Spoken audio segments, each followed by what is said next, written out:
Hey everybody, and welcome to this episode of Underground Video Network's Behind the Counter. It's fall, so you know what that means. New show previews. Alright, hey everybody, thanks for tuning in. This is Behind the Counter. I am Michael Boroff. I'm Richard Catterjohn. If you haven't noticed by the sudden drastic change in weather outside, we are in that small gap called fall between 90 degrees and 35 degrees. Like 2 days. Yeah, it was literally like I took the air conditioner out and I put the heater in. So, but that's the one good thing about this time of year is the return of so many of our favorite shows and the premieres of some new shows. Oh yeah. I think the big one that everybody's been talking about right now has been Titans. Oh yeah, everybody's up and down this. Watch it, folks. Yeah. We've been hearing people comment and give their commentary on it since the first trailer dropped, and we finally got to see the show. And Richard, what was your thought on it? I really enjoyed it. I know it's ultra violent a little more, Yeah. but it's just like Hit Girl style. It's I don't know. I enjoy it. The plot is solid. You know. I don't know where people's thinking. They must not be watching or something. Yeah, I did. I enjoyed it a lot. I did. I liked the adult tone to it. It was an imagining of these characters in the real world. Yeah. It wasn't even kind of like I hate to put it this way, but like the watered down network versions of these shows. It's not CW. Yeah. I really enjoyed the first episode. I don't want to say the introduction of Dick Grayson, but showing us where he's at now. It's a little different. Yes. We're just spoilers, people. We're going to talk about everything. He's a cop. Yeah. And I like that idea. For the show, it works. I like the idea that, think about it. The one thing that always made sense about Superman was, he was a reporter, so that gave him a chance to be anywhere and everywhere and have an excuse for it. This is kind of like the same thing, Yeah. It makes sense that Dick would be a cop because then he could be where he needs to be and have that reason why. Right. So it works, Mm-hmm. and then it really ties things together, especially when Raven comes on scene. Yeah. Raven was one of those characters that got a lot of controversy when they first saw pictures and promos. I thought it worked. From what we've seen, it's still keeping the core of the character. There's still, She's showing a little too much emotion, though. Yeah. I will go that direction. That's the only part I didn't like totally about her character, because in the comics she's basically lack of emotion because that's what's going to trigger her inner demon. Right. Which is what's going on. Yeah, but I did like that they do hint and touch that, there is something deep inside of her that's not just like a meta power. There's something. There's something else there. Yeah, we've seen that she's got abilities, but I like the idea that, like I said, they're not touching. They're emphasizing that it's something demonic and not just a power. Dark. It's filmed really dark. So yeah, the whole series is filmed dark. Yeah, I really did. I enjoyed Starfire, her and her character have gotten so much flack since they first, dropped pictures and everything and set photos. It was horrible. Yeah. But I liked her. Yeah, I think it's going to work. I was nervous. I was really nervous about Starfire. Yeah. They're setting up for some good history because when we first meet her, she's not sure who she is. Right, she has no memory. Yeah. And it was a nice little teaser at the end with Gar. I like that. One of the things that people gave flack for when they saw pictures was he's not green. But even in that few minutes that we saw him, I liked what they did. I thought the special effects were really good. Seeing the tiger and the fact that he was ripping off a video game, that was great. But yeah, I really did. He's a teenager. He's a teenager. I did. I really enjoyed it, and so far I have to admit I'm really liking the DC app. I like how they moved it over to Detroit. Yeah. And Ohio is mentioned too, because that's where Garth's at, the Changeling Yeah. or Beast Boy or whatever he's going to be. So It was like their way, again, of grounding it kind of in reality. You know, it wasn't just Bloodhaven. You know, there was good mentions of Gotham, and they, as we know before, they do name drop Batman in a very particular way. And that was one of the scenes I thought was really great, was when that infamous scene that everybody, the F Batman. It really made sense to the lead up. You know, the idea that when Robin shows up on the scene, everyone, they ignore him. They ignore him, and they're all looking to the sky like, where's Batman? Dude, that's a smack in the face. So, yeah, if I was in his position, I probably would have said the same thing. Something had to happen, and I think that's what's going on. So. Yeah. But, yeah, I really do. I enjoy the app. And it's going weekly. People. Yes. This isn't your like Netflix where they just dump everything, you know. This is a weekly series. This is like a real network, Yeah. And a lot of people's dishing the app itself, but I'm liking it. I do too. It's been a place where I've been able to find old episodes of like Lois and Clark. Superboy. That is kind of wild watching that. Whoa. Okay. That's one of those shows. It does not hold up. No, it doesn't. It does not hold up. When I went back and I watched the original Flash, right? Still love it. Even Lois and Clark, I like Lois and Clark, and I will go toe to toe with anybody. Here's the redeeming things for me of Lois and Clark. Perry White, he is still the best Perry White I've seen yet, aside from Gary Cooper, and Ma and Pa. Oh yeah. Ma, Pa, no, and John Shea is underappreciated as Lex Luthor in that show. That is a well done Lex Luthor. But I digress. Yeah. But for me, there's still charm to him. The show still holds up. I watched Superboy and it was like, oh my god! Did you remember that at all, or did you? Yes, because okay. I was around for like, what was it, that came in like at the end of the '80s, right? Yeah, at the end of the '80s, and I remember this was pre-internet, but the big controversy when they replaced the lead actor. Yeah. And I'm like, how did I watch this show long enough to even get to the change in the lead actor? But it was the '80s. Yeah, it was like a syndication stuff. Yeah, what they called syndication back then. Yeah, but it's nice because it's there. And I like the comic library. Me too. I'm loving because you get to read the Golden Age stuff. Yes. And there's a lot of Golden Age issues out there. Yeah. I mean, I know the library's not done yet. Yeah. And keep in mind, people, it's an app. If you're saying to yourself, why would I want to read a comic book on my big screen TV? Well, first of all, shame on you because you're watching a comic book on a big screen TV. But it's an app. If I want to watch it, or if I want to read that particular episode or issue, that's what I've been doing between classes. I've been sitting reading some of the old Golden Age stuff because I downloaded all the All-Star Squadron, the All-Star comic stuff, and that was pretty cool seeing the Justice Society of America, because I never read some of this stuff. I read the first couple, but there's other ones out there, so it's all cool. So.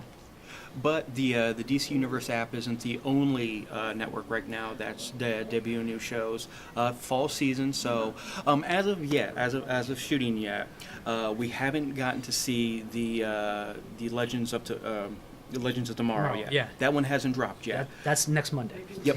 But we've gotten Supergirl, Arrow, and The Flash. Actually, we got two episodes of The Flash. Yeah. Yes, and I'm sorry, I'm a sucker for the CW. I really did. Richard hasn't seen Arrow yet. I have. I really liked it. Ollie in prison was great. Was the whole idea that he wants to get out. He wants to do his time. So he's keeping his head low. He's taking his licks while he's in there. Meanwhile, the ramifications from the season finale, with all the heroes making a deal with the FBI, just like, we're giving you amnesty, knock it off, and the whole, they want to do something, but they can't do something. And we've seen while Oliver is in prison, we've seen a new Green Arrow drop into the scene, that nobody knows who it is. Oh, wow. Nobody knows who it is, but spoilers at the end of the episode. My money is on it's on his a future version of his son. Oh, okay.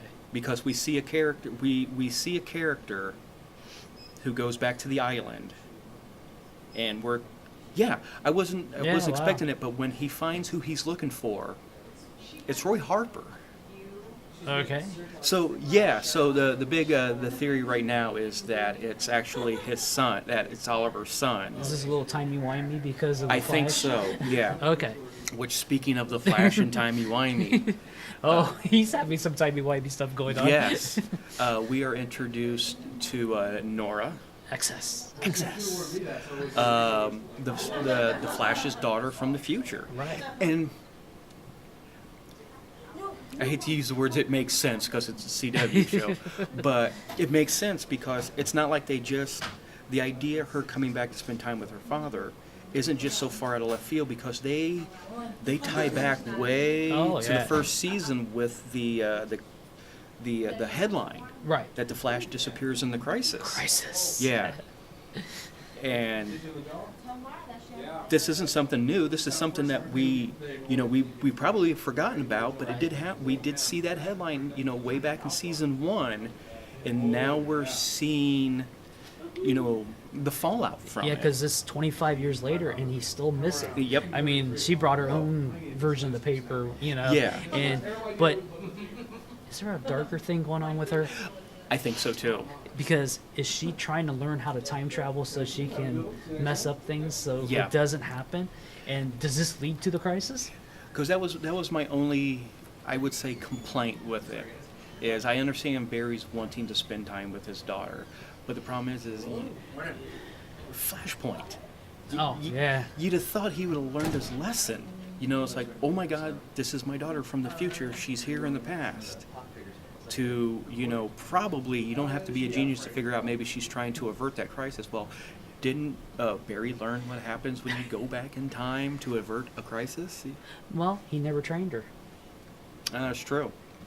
He's been gone from her life, so she doesn't know about that. She just knows maybe from her mom about messing with time. Maybe her mom's preventing her from messing up time. Yeah. Using his ideology of not tempering with time. Yeah. And the idea that she drops the Flash Museum, But I loved Joe's take on that, though. That was great. Joe is such a solid character. He is the Rock. But I like how he mentions to Barry, it's like, all she has ever seen of you is statues literally on a pedestal. That was great. But no, I think you're right. I think there is a lot more to it than just her wanting to come back and see her dad. Right. And she knew something going on. She was manipulating him into training her. So. Yeah. The big highlight for me of this season is Ralph Dibny's back. I'm sorry. I love Ralph. I missed him, and I love the idea that he's still kind of playing catch-up from his time when he was, dead inside, the Tinkerer. It's just like, hey, you guys, I just had this great idea. If there's other times, what if there's other, how did he call it? The miniverse. And they're all just like, give the man some props, man. He's not a physicist, but he figured this out on his own. But they're just kind of like, but I love having Ralph back. That's great. The other big one, Supergirl. Right. Time change, Sunday nights now. Yep. Conflict with another show for me live, but But yeah, we gotten to see the takeoff from last season. One of the things that Supergirl the show itself has been phenomenal about, that has been kind of a dividing line between fans, is the way it is very well, how it mirrors current society. Oh, yeah. The idea that in, Supergirl's universe, it's all about the aliens.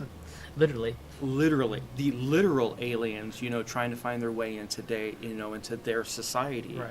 And the bigotry and everything that comes along with it. I love that because to me it harkens back to the reason why the X-Men comic books were so great. Oh yeah, yeah. Because it, you know, it's one of the dark sides of the internet when people argue, oh, they shouldn't be political, they should keep their nose out of. Dude, have you not read a comic book in the past 50 years? Do I need to show you the issues where Superman's punching Hitler and Captain America? The X-Men is a perfect example.